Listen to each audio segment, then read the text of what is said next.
എന്തിനാ ഉമ്പ കരയണേ? ഉമ്പ എങ്ങനെ കരയണേ? കരഞ്ഞേ ഉമ്പ കരഞ്ഞേ. പൂച്ച എങ്ങനെ കരയണിച്ചു?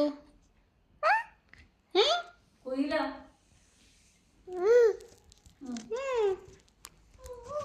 കൂന്നല്ലേ കരയണേ? കരഞ്ഞേ. കുയില എങ്ങനെ കരയണേ? ആരാ? ആരാ?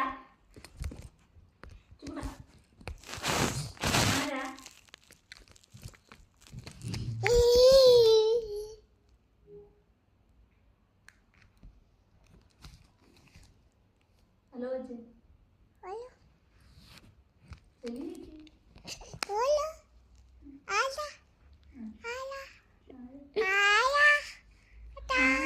ആരാ? ആരാ? ഹലോ ആരാ? ആന്ന് വെച്ചത് ഇങ്ങനെ